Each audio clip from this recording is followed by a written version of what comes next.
Misteri sakit di diri manusia kejadian alam ulah dari iblis. Hakikatnya kembali ke terciptanya Adam, dunia gaib. Mungkin hanya hayal atau bukan, nyata di mata orang awam, tapi sebenarnya juga. Apa yang terjadi di dunia gaib itu mempengaruhi kejadian-kejadian yang terjadi di dunia nyata. Sebenarnya kalau orang mau berpikiran logis dan jauh ke depan dan jauh ke belakang, maka akan mempunyai kesimpulan yang akurat tentang kejadian yang terjadi. Mungkin masih belum ngeh dengan maksud dari apa yang kutulis. Begini, manusia itu di zaman diciptakan oleh Allah, ada kisah bersama iblis. Ibnu Katsir dan penafsir lainnya menulis bahwa Azazil nama asli, iblis adalah seorang malaikat yang rupawan. Dengan memiliki 4 sayap, bahkan menjadi Sayyidul Malaikat sebagai pemimpin malaikat, karubin dan juga mendapat tugas sebagai Khozin al-Jannah, bendaharawan sorga, selama beberapa puluh ribu tahun sebelum membangkang kepada Allah. Hadis riwayat Ibnu Abbas dari Muhammad bin Ishaq, dari Kholad, dari Ibnu Adho, dari Taus, dan dari beberapa hadis yang lain. Namun kalau dihadapkan pada ayat La yashuna loha ema amarohum wa yaf'aluna ema yumarun, dan para malaikat itu tidak akan mendurhakai Allah, dan mereka akan selalu melaksanakan apa yang diperintahkan. At-Tahrim 6, maka ijajil, ini mungkin hanya hidup dekat dengan para malaikat tapi ia sendiri bukan malaikat. Namun level ibadahnya setara dengan malaikat, seperti Jibril, Israel, Israfil, Mikail DLL. Dan ini sesuai dengan pernyataan iblis sendiri, Kholaqtani min naar, engkau ciptakan aku dari api. Sedangkan kita tahu para malaikat itu diciptakan dari nur, bukan dari api. Dalam ayat lain disebutkan, Kana minal jin, iblis itu bagian dari bangsa jin. Al-Kahfi 51, demikian juga mereka berkeluarga dan punya anak turun-temurun seperti Ifrit Naml 39. Sebagaimana disampaikan oleh Imam Mujahid dan Qatadah, innahum yatawaladuna kama yatawaladu banu Adam, tidak sebagaimana malaikat yang tidak beranak tidak beristri. Al-Hosin, Al-Baghawi 3-1-212-216 Surat Al-Kahfi 50, namanya berubah menjadi iblis ketika Allah menciptakan Adam as sebagai calon khalifah di bumi dan memerintahkan seluruh malaikat untuk sujud hormat, bukan sujud menyembah, kepada Adam yang telah diberikan beberapa kelebihan ilmu. Maka seluruh malaikat pun bersujud menghormat Adam, kecuali Ijajil, karena dipengaruhi oleh karakter aslinya, yakni dengki, hasad, dan sombong, takabur. Dia menolak karena Adam hanyalah makhluk yang diciptakan dari tanah, sedang dia diciptakan dari api. Aba'a wastakbaru wa ka'ana minal kafirin, dia menolak dan menyombongkan diri, maka dia termasuk ke dalam kelompok mereka-mereka yang kafir. Al-Baqarah 34, maka sejak pembangkangan dan kesombongannya, itu runtuhlah kemuliaan dan ketinggian namanya. Ibrani, Azza Izzah mulia, El-Eli Allah. Azazil makhluk yang dimuliakan Allah. Rupanya pun berubah buruk menakutkan dan sebutan panggilannya diganti oleh Allah menjadi iblis. Laknatullah, dari kalimat yang artinya adalah terputus dari rahmat Allah. Maka siapapun, bahkan termasuk makhluk yang pada awalnya mulia seperti Ijajil yang amaliyahnya setara atau bahkan mengungguli amaliyah para malaikat, ketika dia melakukan dua hal tersebut di atas, yakni 1. Aba'ah, membangkang, dan 2. Istakbaro, pembangkangannya dilakukan karena kesombongan hatinya, maka akan jatuhlah ia pada kekafiran. Iblis, bapak segala setan, hidup sampai akhir zaman. Karena pembangkangannya, maka Allah pun melaknatinya dan mengancam siapapun yang ikut membangkang bersama dia dengan firman-Nya, sesungguhnya aku pasti akan memenuhi neraka jahanam dengan jenis kamu dan segala orang-orang yang mengikuti kamu di antara mereka semuanya. Syu'ara 85. Karena ia menganggap kemuliaannya runtuh, gara-gara Adam, ia pun mendendam dan bersumpah akan menggoda dan merayu Adam dan seluruh keturunannya, kecuali mereka-mereka yang hatinya bersih dan ikhlas. Syu'ara 83. Maka segala godaan dan rayuan tak akan mempan menghadapi orang-orang yang hati dan jiwanya bersih. Untuk melampiaskan dendamnya, ia memohon kepada Allah agar kematiannya ditunda sampai hari kiamat. Ia pun memohon, "Ya Tuhanku, kalau begitu, maka beri tangguhlah kepadaku sampai hari manusia dibangkitkan."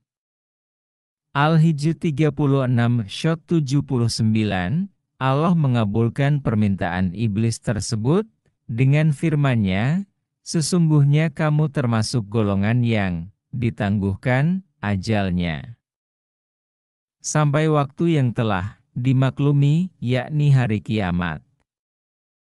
Quran Surat Syot 80, 81, demikianlah iblis dan segala zuriatnya tak akan mati dan terus beranak pinak sampai hari kiamat tiba, dan terus-menerus tanpa kenal lelah, akan menggoda dan merayu zuriat Adam. Jangan mengira kalau iblis itu ciptaan Allah yang buruk. Dahulu kala, ribuan tahun jauh sebelum manusia diciptakan, setelah Lauful Mahfudz, bumi, langit, surga, neraka diciptakan, saat di mana malaikat dan iblis hidup berdampingan, damai. Saat itu iblis adalah bagian dari malaikat. Wajahnya sangat tampan, sayapnya hitam berkilau, perangainya sangat baik, cerdas, rajin, sopan, juga sangat taat kepada Allah. Selalu beribadah dengan penuh keikhlasan, karena ketaatannya iblis pun menjadi makhluk kesayangan Allah saat itu. Tak hanya Allah saja, para malaikat di bumi, langit, dan ars pun sangat menyayangi dan menghormatinya. Iblis sangat pandai, dengan kepandaiannya itu tidak membuat dirinya sombong, dan dia tetap rajin belajar di perpustakaan langit. Semua malaikat tahu bahwa tak sembarang malaikat yang diizinkan untuk ikut membaca kitab Lauful Mahfudz. Iblis pernah memiliki izin khusus tersebut. Dalam sebuah kitab disebutkan, karena berbagai keistimewaannya, Allah dan para malaikat memberinya lakop, julukan, panggilan, kehormatan, sampai 7 nama, yaitu Al-Abid, Az-Zahid, Al-Arif Billah, Al-Wali, Et-Takin, Al-Hodim, Al-Wirai, Ikhlas. Malaikat di langit pertama lebih suka memanggilnya dengan nama Al-Abid, yang berarti hamba Allah. Meskipun semua makhluk pada dasarnya adalah abid, hamba Allah, tapi saat itu hanya iblis yang menyandang gelar al-abid, hamba kepercayaan Allah yang paling taat. Malaikat di langit kedua memanggilnya dengan sebutan al-zahid, makhluk yang paling zuhud. Waktu telah membuktikan, selama 80.000 tahun. Sejak penciptaannya iblis bersama para malaikat, terus-menerus tawaf di Baitul Makmur, Ka'bah, yang ada di langit. Setelah itu, selama 40.000 tahun lamanya iblis menjabat menjadi pemimpin malaikat di surga. Kemudian iblis mengundurkan diri dari jabatannya dan menjadi penasehat selama 20.000 tahun. Iblis juga pernah beribadah bersama para malaikat Ars selama 100.000 tahun, padahal kita tahu bahwa hanya malaikat tingkat tinggi saja yang bisa naik ke Ars Allah. Tak hanya itu, iblis juga pernah beribadah dan berkumpul bersama malaikat Karobin dan malaikat rohaniin masing-masing selama 100.000 tahun. Hal itu tidak menyebabkan iblis menjadi sombong hatinya. Benar-benar tulus dan ikhlas beribadah kepada Allah. Malaikat langit ketiga sepakat memanggilnya Al-Arif Billah. Karena kedekatannya dengan Allah, malaikat langit keempat memanggilnya Al-Wali, kekasih Allah.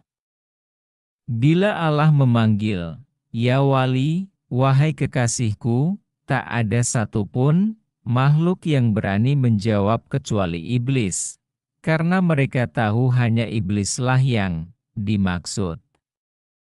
Saat itu, tak ada satupun makhluk yang lebih dekat posisinya dengan Allah kecuali iblis. Ketakwaannya pada Allah yang luar biasa, membuatnya mendapat gelar Etakin, sang ahli taat. Karena tak ada satupun perintah Allah yang tidak dilaksanakannya. Tak ada satupun dosa yang pernah dilakukannya. Tak ada satupun hal yang dilakukannya kecuali dengan izin Allah. Sehingga malaikat langit keenam memanggilnya dengan sebutan Al-Khodim, sang pelayan kepercayaan Allah. Malaikat langit ketujuh pun tak mau kalah dan memanggil iblis dengan sebutan Al-Wirai, makhluk yang paling wirai.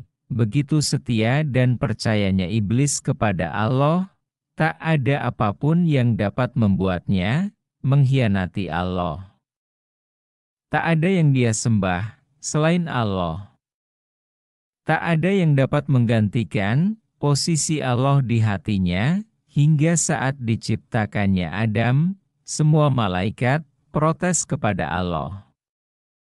"Wahai Tuhanku, mengapa Engkau ciptakan makhluk yang hanya akan mengakibatkan pertumpahan darah di bumi?" Iblis dengan kearifan dan ketaatannya hanya diam. Allah menjawab, "Aku lebih tahu, dan engkau tak tahu." Para malaikat pun akhirnya menyadari kesalahannya dan minta maaf. Allah menciptakan Adam dari tanah dan meniupkan ruhnya agar tanah itu hidup. Kemudian Allah memerintahkan kepada para malaikatnya untuk bersujud kepada Adam, bukan sujud untuk menyembah tetapi sujud penghormatan. Para malaikat pun patuh dan sujud kepada Adam. Hanya satu malaikat yang enggan sujud kepada Adam, yaitu iblis. Malaikat bersayap hitam itu tetap berdiri tegak, hatinya galau. Dengan ketaatan dan kesetiaannya, dia ingin tetap menjaga hatinya bahwa tak ada Tuhan selain Allah, tak ada sesuatu yang pantas disembah kecuali Allah, tak ada apapun yang pantas dihormati selain Allah, Karena pada dasarnya semua itu adalah ciptaan Allah. Jika dia harus mengakui kebesaran Allah karena menciptakan makhluk sehebat Adam, maka Allah lah yang patut disembah, bukan Adam.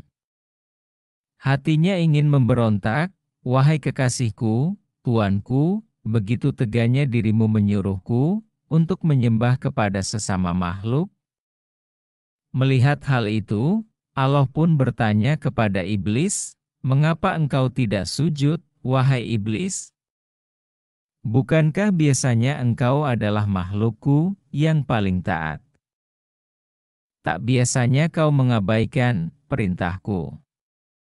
Apa gerangan yang membuatmu diam?" Dengan penuh kerendahan hati dan sikap hormat, iblis pun menjawab, "Engkau ciptakan aku dari api dan Adam dari tanah, maksudnya, kita kan sama-sama makhluk ya Allah. Maafkan aku ya Allah, di hatiku tak ada yang pantas disembah selain Engkau ya Allah." Bagaimana bisa Allah lebih memuliakan Adam, yang baru saja dibuat dari kami yang telah lama taat secara pribadi? Mana ada sih kantor, mantan, presiden yang mau melayankan diri kepada seorang bocah wingi sore? Wajar bila iblis gak mau sujud kepada Adam. Iblis dalam hatinya bertanya, "Ya Allah, salahkah bila aku cemburu pada Adam karena Engkau lebih menyayangi Adam?" Padahal iblis tahu bahwa manusia bukanlah makhluk yang kuat. Manusia adalah makhluk yang sangat lemah di mata iblis. Iblis pun merasa bahwa makhluk selemah Adam tak pantas untuk dihormati atau mendapat kehormatan seperti itu.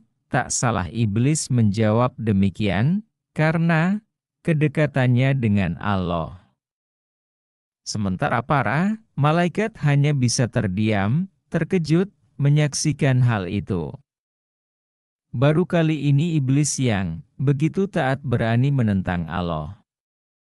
Ya, walau tidak sepenuhnya menentang sih.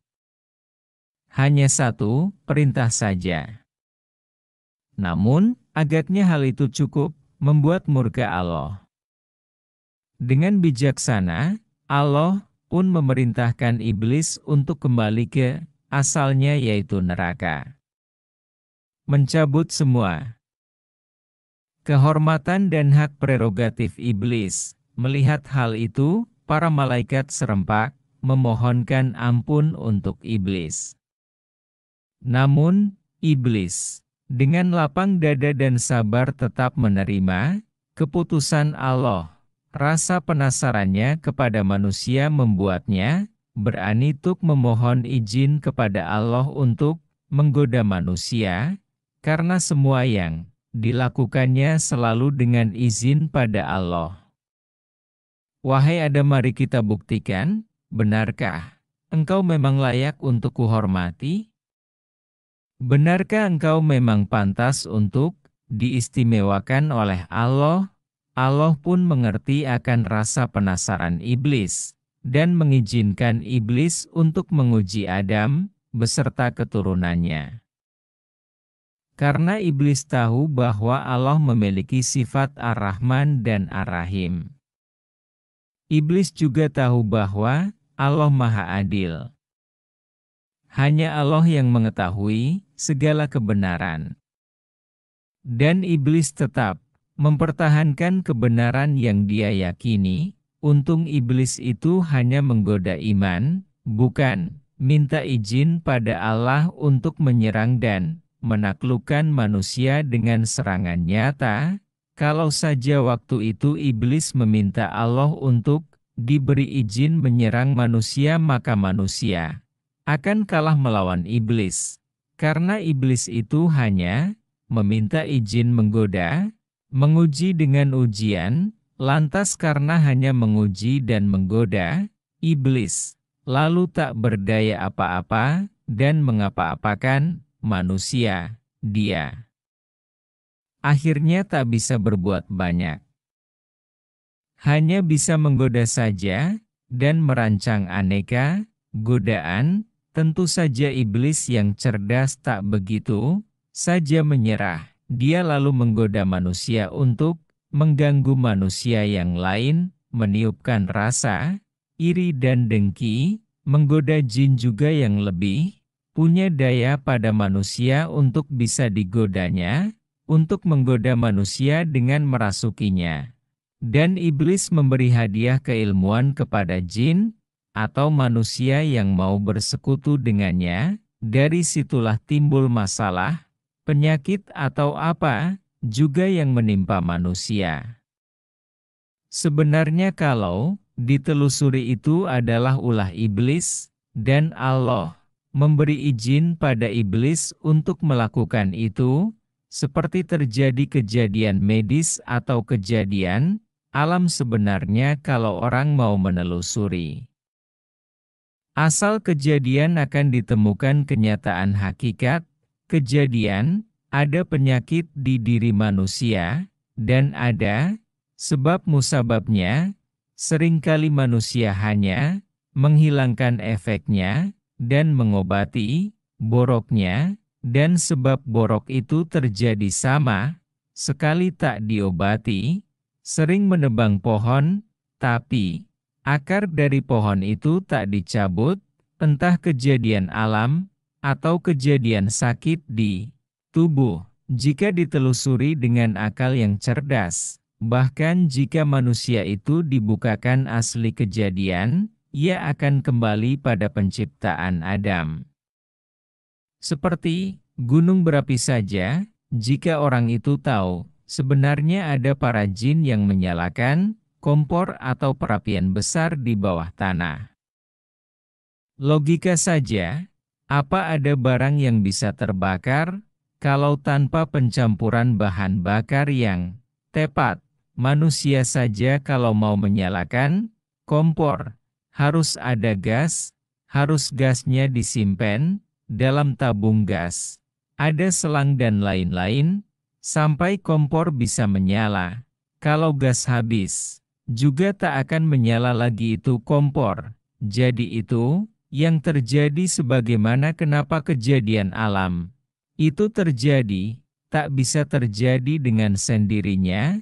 Di alam ini Allah telah menentukan hukum, syarat, syariat, sebab akibat, dan manusia menggali sunnatullah itu, menggali aturan atau syarat dan syariatnya.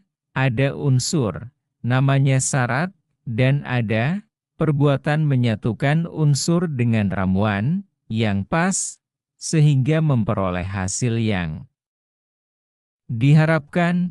Semua mobil, pesawat, makan, minum, dan apa saja itu memadukan unsur alam dengan paduan yang tepat, sehingga dihasilkan apa yang diinginkan. Pesawat bisa terbang, mobil bisa jalan, makanan asin karena kebanyakan garam, memadukan unsur dengan tepat itu namanya syariat. Tujuan dicapainya, tujuan pengambilan syarat, atau benda, atau perbuatan, dan memadukan lalu tujuan yang akan dicapai itu namanya hakikat, dan menjalankan semua sampai dari adanya syarat, syariat.